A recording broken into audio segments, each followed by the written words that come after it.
to find out the crack between those two. Between who two? Shannon and Ryan. Basically, Ryan doesn't believe she had his back on Girls' Day. We had a row and she stayed apart from him. So is he coming today? That- If he doesn't come in, would she stay with Stephen? Karma is really playing mind games with Polly, isn't it? And I'm not one to wish bad on someone, but the way she's carried herself, the way she's behaved around Hannah as though Hannah has done something personally to her doesn't make sense.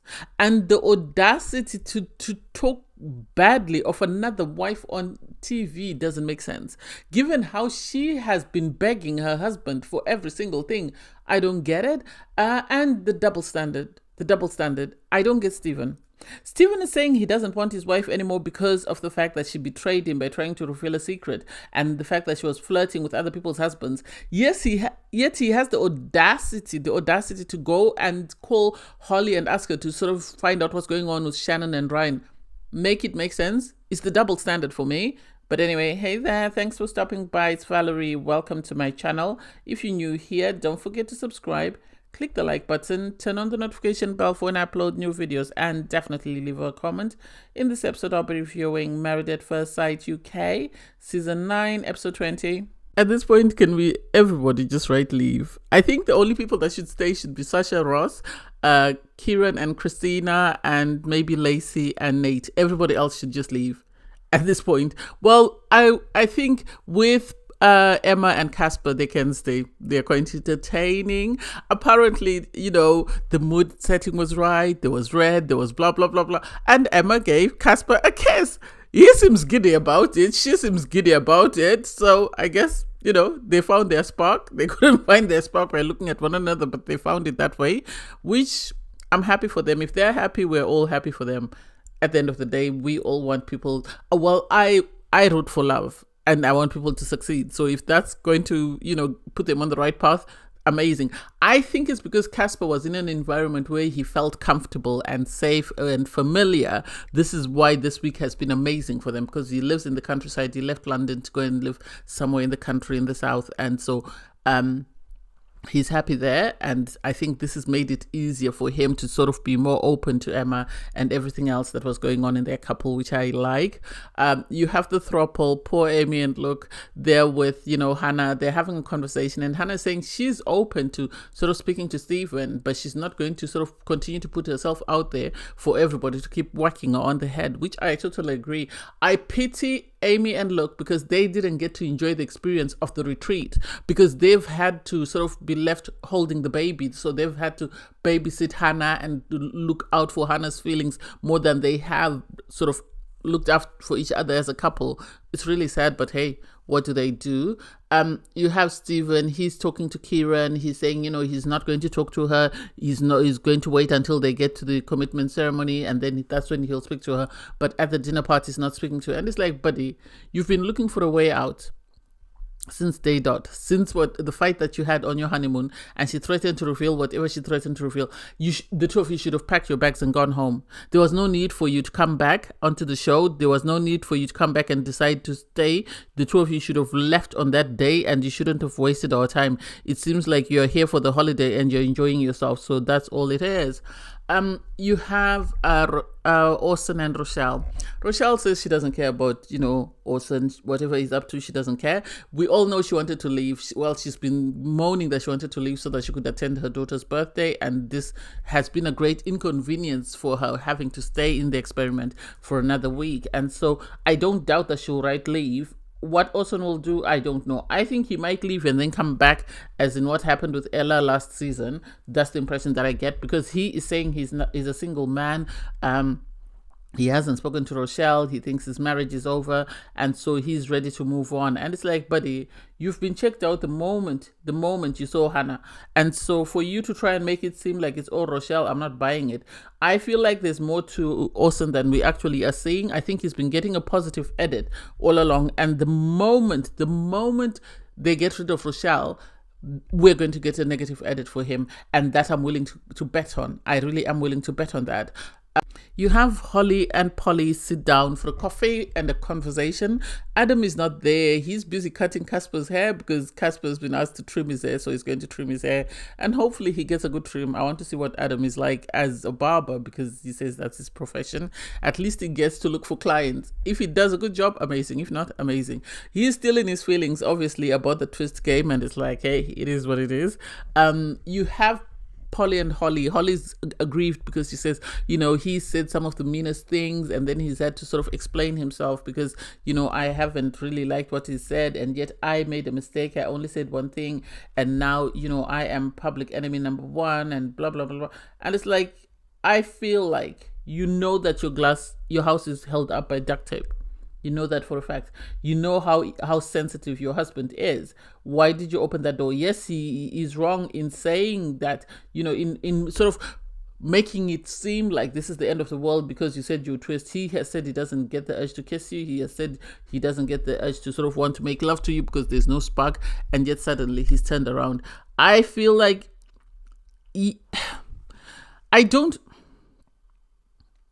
I understand where she's coming from, but at the end of the day, she knew that her house wasn't stable. She knew that there were a lot of issues in her relationship. So the audacity to go about saying all the things she did about her man and her connection and to sort of give the impression that she would twist. I think if she had come back and said to him, well, the reason I twisted was because I was being spiteful. I just wanted to give, Hannah a taste of her own medication. I think her husband would have taken it lightly.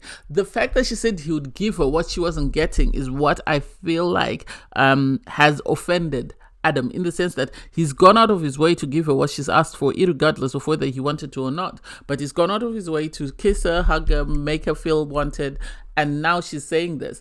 She should have just said, I did it out of spite because Hannah was, saying she wanted to come after Alex. So I decided you can't come after my friend's husband. I'm going to come after yours. And that's why I did it. And that would have been the end of the story. There wouldn't have been all this drama. Now that she's created this mess, she'll just have to deal with it.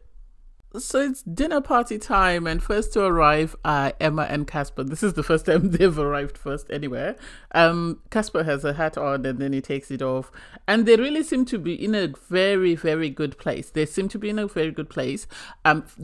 by Amy and Luke. And Amy and Luke are just a calming force. I'm surprised they didn't come in as a throuple. I would have expected them to bring the baby Hannah with them, but hey, it is what it is. So they sit down to have a conversation and they're sort of talking, and it comes out that apparently Adam is very upset because of the fact that his wife said she would twist, and everybody doesn't know what to really think about it. And immediately after, they're followed by Adam and Polly. Well, it looked ox galore.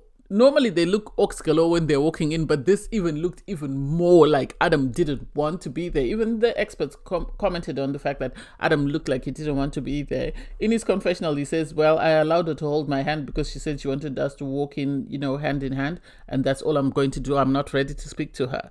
And I get where the experts are coming from. I get where Paul is coming from. But at the end of the day, she can't continue to try and force a relationship out of this man if he doesn't want a relationship with her. This is what she's doing. If she's sort of says she wants to twist, as the experts are saying, to make him jealous, that's not going to work. That really is not going to work, because at the end of the day, he was giving her slow bits of what she wanted. Her pushing and trying to sort of be a part of the conversation is not going to help. I said it before, I'll say it again. She should have just said it. I did it because I wanted to spite Hannah, because Hannah kept going after Holly's husband. That's it. And that would have been the end of it. But she is doing it as a way of trying to make her husband jealous and trying to sort of big up someone when she hasn't bigged her man up that much. And I think this is where the problem lies. And so they're in this place whereby she is feeling aggrieved that why is he upset? He said worse things about me on the couch. And he is saying, why would she say that after I've made all these efforts? I understand the experts saying, oh no, he gave her permission to cheat and this is so she's justified. No, she's not justified in saying that. And she's not justified in trying to get him to be jealous so that he can commit more to her. This man has said some of the worst things ever. I don't know why she doesn't have enough pride or self-love enough to sort of move or remove herself from that situation. It's not worth being on TV to be degraded and devalued by somebody else. It really is not. So I don't see why she continues to sit there and why she continues to try and manipulate this man into a relationship that he doesn't want, and that will end in tears. Next in is Austin. He comes in on his own. Obviously, him and Rochelle haven't seen each other since the day they got to the cottages, because she said she didn't want to spend any space or any time with him. And he starts to play, a violin. Oh, me, nobody knows what I've been through.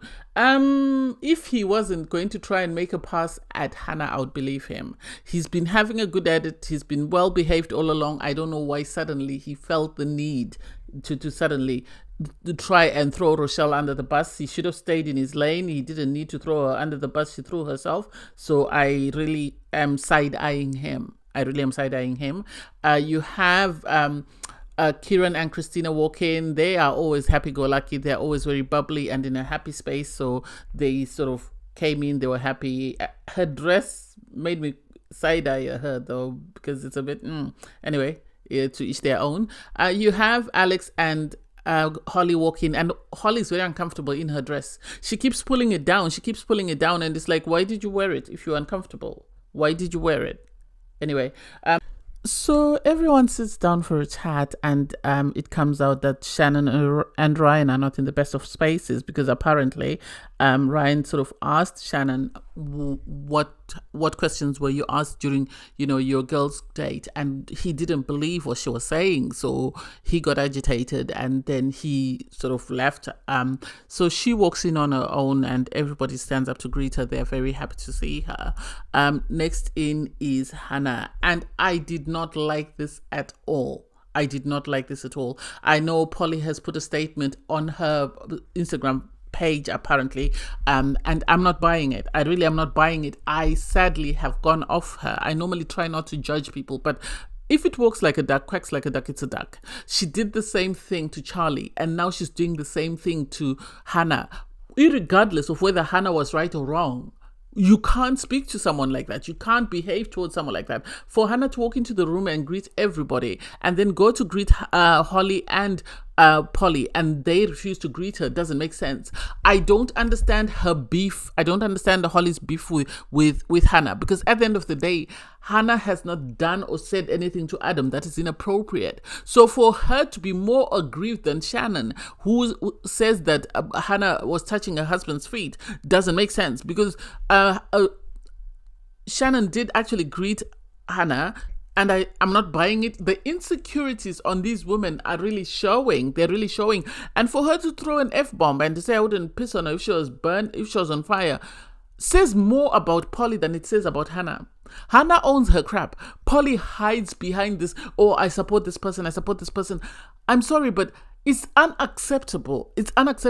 And I don't condone bullying. I don't condone bad, whatever, but I hope if she sits down to watch herself on TV and she finds out everything she does about Stephen, I hope she questions her ability to judge people and her sort of self-awareness of how she behaves in certain situations, because it's unacceptable. When Stephen walks in, she jumps up, she's excited, and you have Hannah actually say, oh, Stephen looks amazing, and she goes to greet him and he refuses and tells him, you look great, and he says, I don't want to talk to you. And it's like, you don't want to talk to her? What has she done? All you're going by is rumors from people that don't like her. And that's what you're going by. If you really were that aggrieved, if you really weren't happy to be there, you didn't want her as a wife, pack your bags, buddy. Nobody's holding you down. Pack your bags and leave. There's no need for all this, she betrayed me. I empathized with him when she tried to reveal his secret, but now in my eyes, he's now the villain, because he is milking it, and he is having people like Holly and Polly cheering him on, because even the guy said to her, just greet her, and he refused. And it's like, so if you're not greeting her, if you don't want her to be your wife, what are you still doing there? What are you still doing here? Pack your bags and leave. Pack your bags and leave. We are more than happy to see the back of you. You haven't made any impression on us. It's time you left. Go home, look after your kids. You said because you left your kids to be here. No one is holding you down. Pack your bags, go and be with your kids. They miss you. They'll be happy to spend time with daddy. I'm a true believer in give someone some rope and they'll hang themselves. Not, in a literal sense, but you know what I mean, the saying. Because Stephen can't help himself, because he's told that Shannon and Ryan are not in the best of spaces. They slept apart, and already he's looking for a crack, he's looking for a way in. And the interesting thing is, the person who's encouraging him is looking for an in with his wife. So Austin wants Stephen to move on so he can go to Hannah. And that's how it seems, or that's how it's coming across, in my opinion, because you have him sort of pull Holly and sort of says to Holly, what's going on with, Shannon and Ryan? Can you do some intel and let me know? Because, she's my type to a T. And it's like, this is not Love Island. This is not Love Island, the way you swap partners. This is Married at First Sight. This is not Love Island, where you pull someone for a chat and tell and see if there's a connection. This is somebody else's wife. Respect her and leave her alone. And I don't get why Holly didn't shut it down, because she had just been sitting with her husband and Shannon and sort of explaining to Shannon that, it will happen. You will have arguments. You will have disagreements. We have had them, but they've brought us stronger. So for her to go and then sit there with this man telling her that he's interested in somebody else's wife and not shut him down doesn't make sense. Two, she's just been having a go at Hannah for making a pass at her husband, but she's okay to go and pull Shannon for a chat to tell Shannon that, oh, Shannon, Stephen says he really likes you and would like a chat with you if your husband doesn't turn up. Could you be more two-faced? Because if you're upset that Hannah made a pass at your husband, why are you okay with you being the middleman for Stephen and Shannon? Make it make sense. And I hope the experts pull her on this, because it's unacceptable. It's unacceptable. She's being disrespectful of Shannon's marriage. To even go and approach Shannon and tell her that is unacceptable. And I give Shannon credit for saying, I'm only interested in Ryan. Ryan is the only person that I want here. If it's either him or I pack my bags and go home. Well done. Anyway, you have Lacey and Nate walk in. Nate is always in his own little world. He doesn't want any of this mess. And I think this is why the producers have decided to sort of bring them well in the middle, because they know that he's not going to be involved in this messiness. He's not going to say anything. He's just going to sit there and be humming and mumming, or else he's going to hold people's feet to the fire. So it's one of two extremes. They're followed by Ross and Sasha. They're in a happy space as well. So it's nice to see two good couples walk in, or two happy couples walk in. They are then followed by Ryan, and the drama is about to start, because I have a feeling all hell is going to break loose. If we thought he was upset about his wife not being honest with him about the girls' day, I can only imagine how he feels when he finds out what Stephen was saying. And I want him to hold Stephen's feet to the fire, because Stephen has been a jackass to his own wife when he's doing exactly the same thing he's accusing her of doing. So as soon as Ryan walks in, you can see Stephen is terrified. Stephen is terrified because he knows Ryan looks like a little chihuahua. He will come and bite. So, he's sort of watching Ryan from a distance to see what happens. And so Ryan goes about greeting everyone, because unlike Stephen, Ryan actually goes and hugs his wife, and he has a conversation with her, and he says, I miss you. And she also says she missed him. They end up making out, and you can see in the corner of your eye that Stephen is watching everything that's going on. And then the moment he realizes that these people have made up, he runs across to try and sort of make amends. He's trying to sort of butter everybody up and make sure everybody's on the same page as him, that, he wasn't serious. He was just joking. He didn't mean to disrespect, Ryan and Siobhan's marriage. And it's like, you did. You went as far as sending Holly to suss out what would happen. And so Holly went and tested the waters for you. So you were very disrespectful from the moment you said, if he doesn't come in, you're going to make a pass, to the moment you sent Holly to sort of go and speak to Siobhan and find out what is happening. That was very disrespectful. So seeing that, I think he was worried that people would start talking, so he ran and he pulled Ryan for a chat, and he said, because I said your wife was the sexiest, everyone was asking me that now that, you guys have had a fight, what will I do? Will I make a pass at her or will I not? And I really, I'm not that guy. I would never do that. And it's like, you are that guy. We've just watched you in 4K do that. And for you yesterday to be sitting at the guys' retreat and say everybody else's marriage is amazing, so I would never try twist to somebody else's wife. And then less than 24 hours later, you're trying to twist to somebody else's wife. You're a liar. You are just as bad as your wife. So we can't always blame Hannah, because you're just as bad as Hannah. The only thing is you're hiding in the grass. This is a situation of Eve and Charlie, whereby because Eve was close friends with the girls, she was able to get away with a lot of things, whereas Charlie was left out was hung out to dry because she was the one that was on the outskirts and hadn't sort of bonded with the girls. And the same thing is happening with Stephen, because he's managed to know who to sort of align himself with. This is why he's at where he's at, because I have a feeling if Hannah had said the same thing to Holly, that I like this man, can you go and have a conversation, Holly would have kicked off. But it's okay because it's Stephen. Make it make sense? Anyway, you have Hannah and Austin having a conversation, and Austin is saying, she is what he asked for, more or less. And it's like, Austin, you don't know what you need. Just say you want to be on TV. Stop trying to make out with this girl, and stop trying to sort of chat up this girl, because this girl is going to eat you up and spit you out for breakfast. This I can bet. It's not going to end well for him if he continues to try and align himself with Hannah. It's going to end in tears, and he is going to be the one who's in tears. Yes, they were flirting. She said, you look like a guy from a boy band, blah blah blah blah blah. But still, I don't think it's the right idea. I think Married at First Sight UK needs to really reassess this habit of people sort of behaving as though they're in Love Island. Needs to stop. You shouldn't be allowed to switch partners. If you don't like your partner, pack your bags, go home, and that's it. So everybody walks into the dinner table. It seems Rochelle has actually left the experiment and she's not coming for the dinner party, which I give her credit for doing. I don't know why Austin is still there. He should have packed his bags and gone because his wife is gone. Why is he staying in the experiment?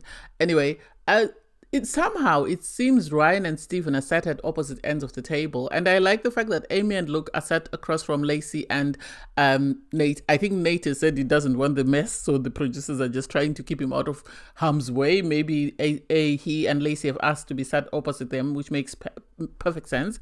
You have Polly and Adam having a go at each other, and it's like, this is a roller coaster that will never end. Because they're asked, why are you guys looking at each other? Alex actually asked them, why are you guys having such long faces? Are you not going to talk to one another? And you have Polly say, oh, well, I've already explained myself.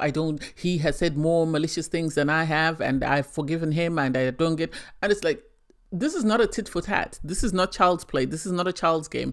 You're in a marriage. Learn to communicate how you feel. If she had said she did it out of spite to spite Hannah, her husband would have got over it. Yes, her husband has said some of the most malicious and most meanest things ever, but at least he's made an effort to try and give her what she wants. And so for him to be trying to give her what she wants, and then she suddenly says, no, you're not giving me what I want the way I want it, so I am going to stick to twist and go to another husband. That's a slap in his face. Yes, his ego is bruised, so I get why he's upset. But she, at the same time, needs to take responsibility for her actions. She needs to apologize, and if she's going to say she wants to move on, she needs to move on. If he apologizes and she accepts his apology and says she wants to move on, then she has to do that. Anyway, you have Holly then stand up and go and speak to Ryan, because she was the middleman. So she tells Ryan, I've just been sent to your wife by Stephen because he said he saw her come in on her own and asked what was going on. And he said, if you didn't come in, then he would be interested in making, exploring a connection with her. And this is infuriating for Ryan, because he actually said, yesterday, this man was saying we're not a swingers club, and yet today he's ready to crack on with my wife. Make that make sense? I don't get it. And I like the fact that his wife is not even entertaining Stephen at all. And you could see Stephen was nervous. Stephen wanted this image of being the aggrieved, the man who really tried for his wife, and his wife let him down.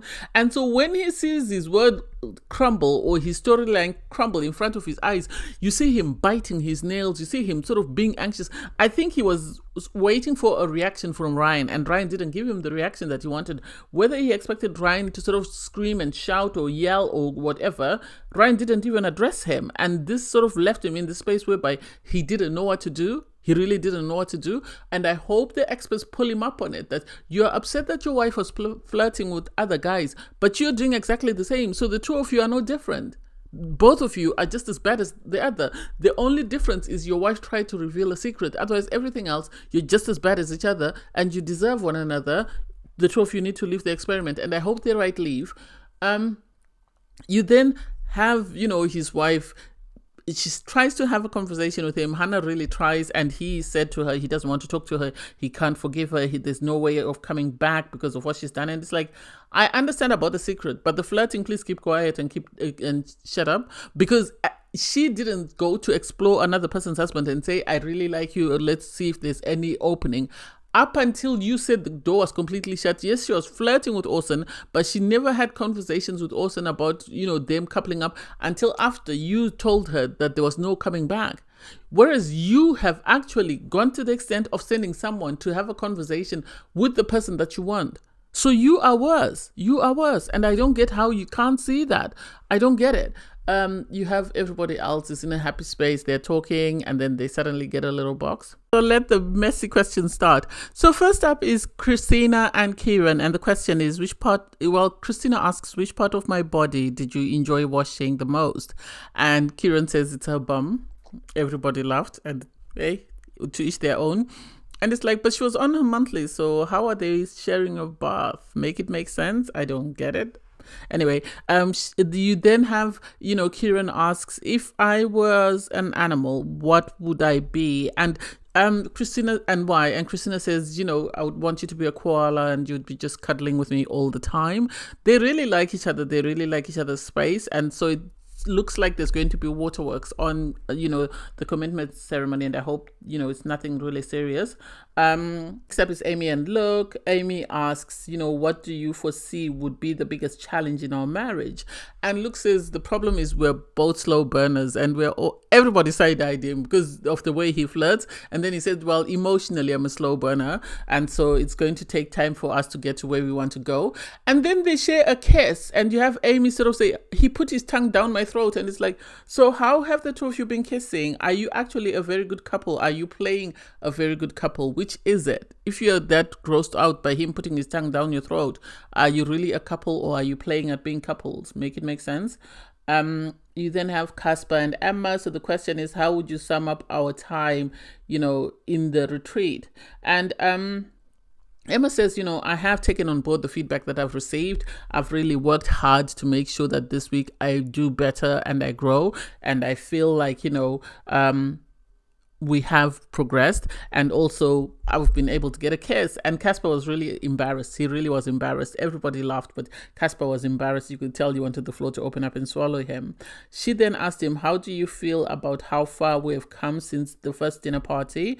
And he says we're more comfortable, which they are, because at the first dinner party, Casper was furious. He was fuming. He was dying to sit down with the experts because he felt he had been shortchanged because, he felt his wife wasn't it for him. But he says they are more comfortable around one another and he feels they've grown, which we've all seen this week that they definitely have.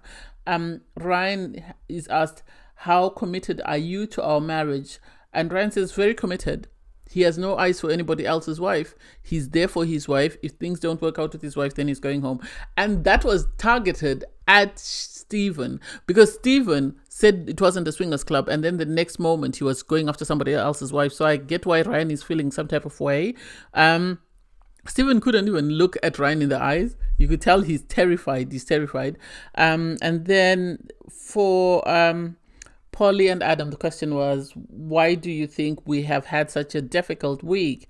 And Adam says, we were having a great time up until you decided to compare me to Stephen. We were okay until you answered the twist question. And now we're in this space whereby things are not okay. And you have, her say, oh, well, I don't get why you are that upset. I have apologized. And it comes back to, but you said worse things. And it's like, just apologize and move on. And that's it. That's what he wants. He doesn't want you to apologize and then say, but. No, there shouldn't be a but. There should be, and I'm sorry for what I said. I'm sorry I hurt your feelings. That was never my intention. And that would have been it. And they would have moved on. So for her to stand up and go to the girls and start crying, oh, he said worse things, he's done this. If you were that upset when he said the things at the time he said them, you should have packed your bag and gone home. Nobody forced you to stay on national TV and beg for a kiss, a hug, hold hand, cuddle, sex. Nobody forced you. So for you to suddenly say, oh, but he did this, you were able to accept that. You accepted that because you didn't tell him, you didn't set boundaries, you didn't tell him that if you say this one more time, I'm going home. You kept pushing and pushing and pushing until you got the sex that you wanted. And now you're in this space whereby you're trying to make him jealous because you feel intimidated or you're worried that he might sort of turn around and look at somebody else. Well, he's told you Lacey is his type. If Lacey was in a situation similar to Hannah, I feel like Adam would have done the same thing that Stephen is trying to do, and that I'm willing to bet money on. Anyway, thanks guys for watching. Please don't forget to like, share, comment and subscribe, and click the link in my video to watch my review from episode 19. Bye guys.